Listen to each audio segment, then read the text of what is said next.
guys. Hey. I can't see you, but they tell me you're out there. So I hope you idiots are doing okay. I guess you guys are like from all over the world. I'm looking at some of the questions that have already been put in here, and that's kind of cool. This is weird doing a panel without seeing the people I'm panelizing.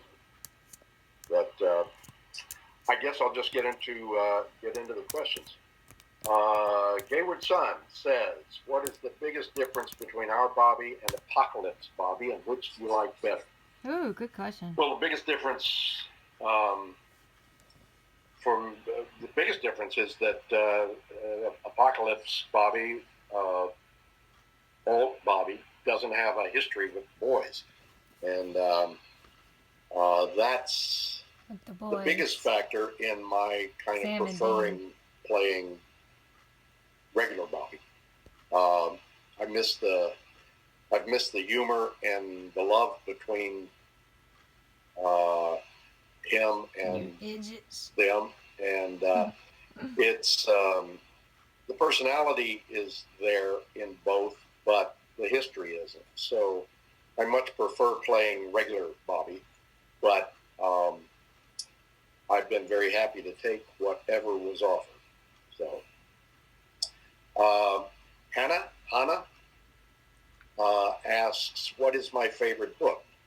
Well, my favorite novel is Look Homeward Angel by Thomas Wolfe.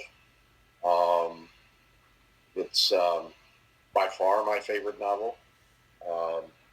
My favorite nonfiction book is called Wanderer by the actor Sterling Hayden.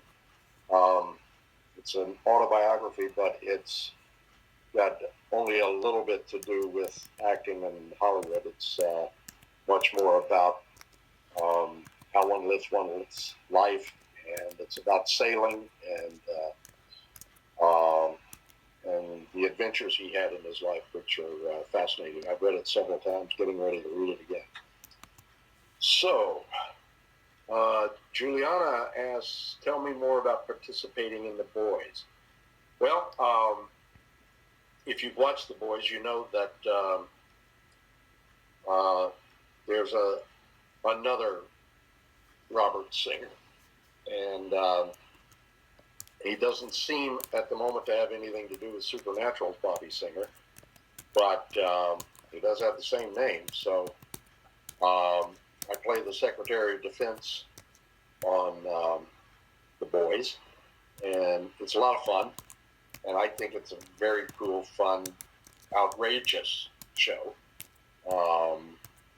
And it's got a lot to say about the state of the world, and but it's really funny and kind of violent, and there all these things happen that you go, oh my God, I can't believe they're going there, and they do.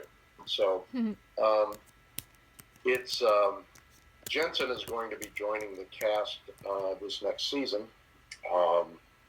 I've seen a couple of scripts. So far, we don't have any scenes together, but that may happen. Who knows? Cool. Anyway, it's a lot of fun. Let me see. Noble Nanza says, someone asked this great question in the Jake panel this morning. What is something you're proud of that you don't get to talk about? Well,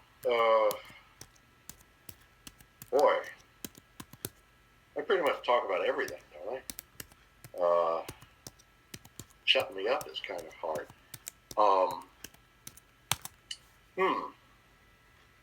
Something I'm proud of that I don't get to talk about. Wow, that's a tough one.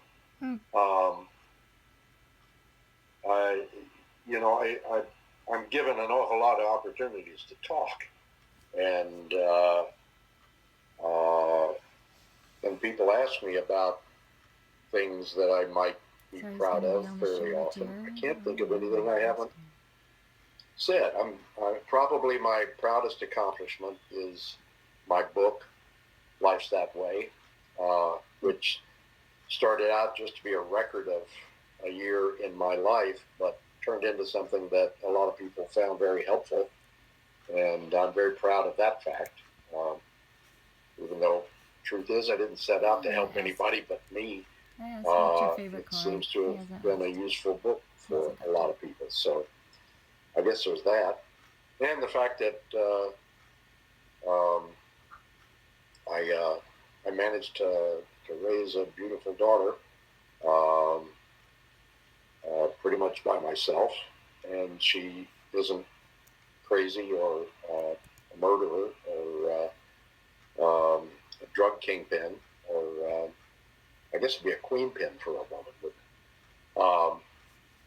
Yeah, those are the two things I'm proudest of in my life. But I get to talk about those. Let's see. Dark Sakura, how do you like to start your day? Do you have any life advice? Do I look like a guy with life advice? Oh. I like to start my day by weighing myself, and it's all uphill from there, or downhill. I'm not sure. No, I don't exactly have a routine. I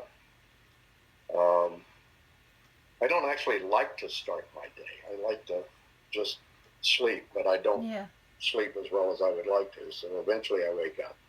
And but my life advice is, it's pretty simple.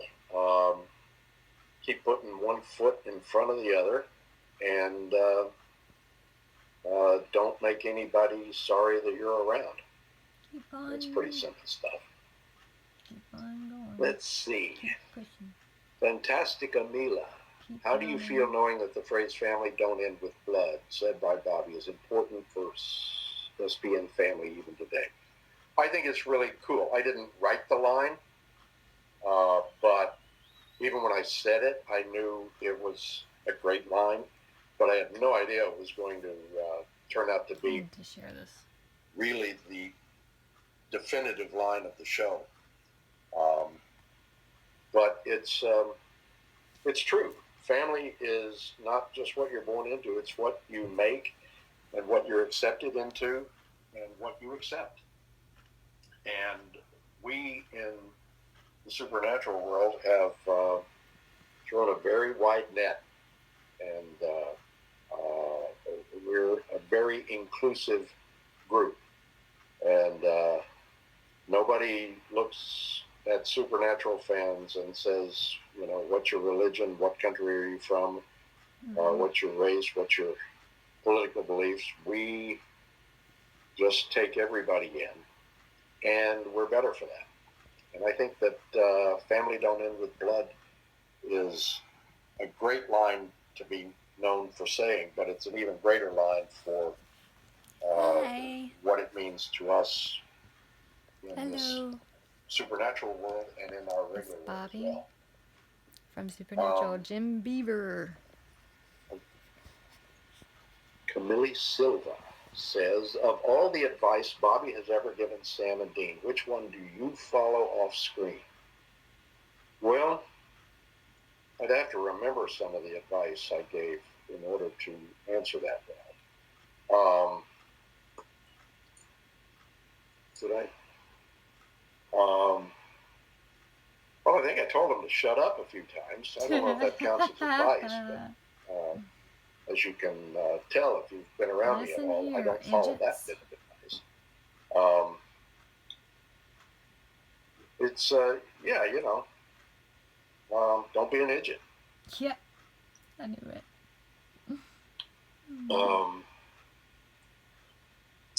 Red17 asks, do you think Bobby becoming a father figure to Sam and Dean in their early stages of adulthood played a part in the men they became?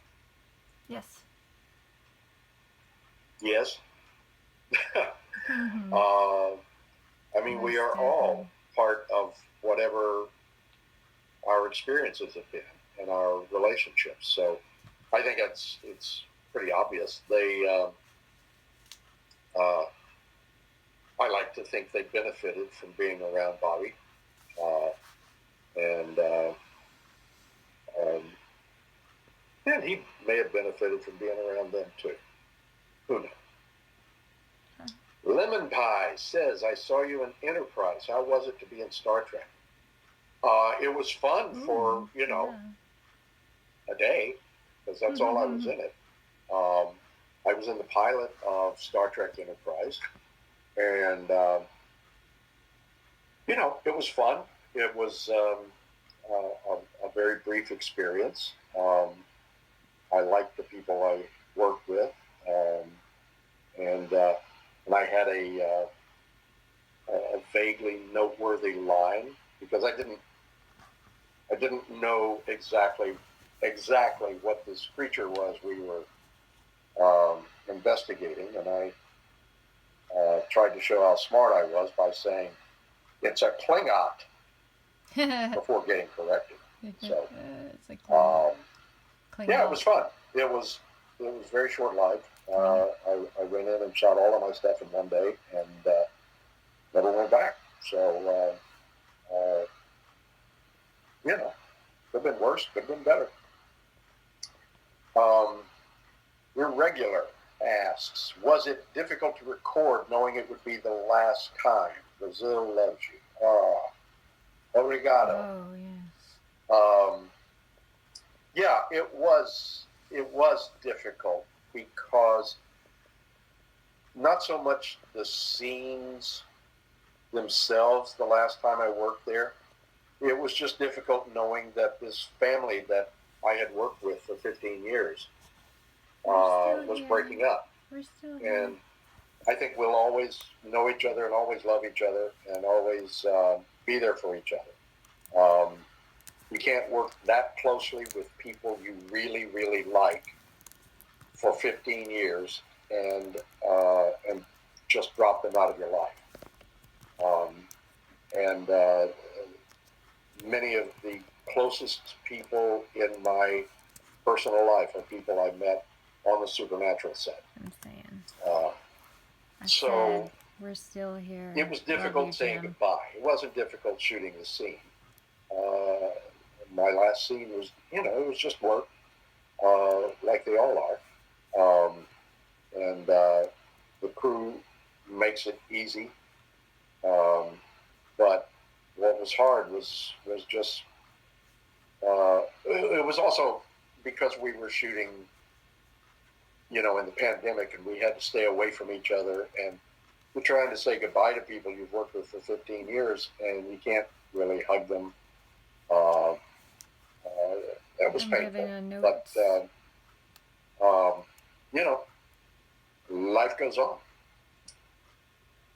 Ka says, my question is, what's your favorite food? Fans make it possible. Well, I like sushi an awful lot. I like ice cream a lot too, but I try not to eat it. Hopefully get a Zoom with him. I managed to lose about 30 pounds in the last year or so, and I'm very happy about that. And part of the reason is I stopped eating ice cream every day. I'm saving the rest on for So, yeah, so I'm left with sushi, but I like sushi a lot. Kennelly Oliveira, I hope I'm pronouncing your names right. It's all guesswork here. Hi, Jim, do you have any new projects? What would be a dream project for you? Other than The Boys, which is ongoing, and the movie I just finished, a new movie by Guillermo del Toro called Nightmare Alley, which I just finished a couple of weeks ago. Other than that, I don't have any new projects. Dream project would be for this pandemic to end and theaters to open back up so that I could do a play. I really want to do a Eugene O'Neill play, and I'd love to do some Shakespeare. And I was sort of hoping to do that this year, but coronavirus had other ideas. So when when and if we're all safe together in crowds again, my dream project would really involve doing something in the theater. So thanks for your question.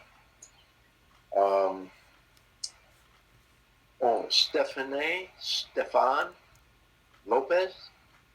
Again, forgive me if I'm getting this wrong. Supernatural has marked our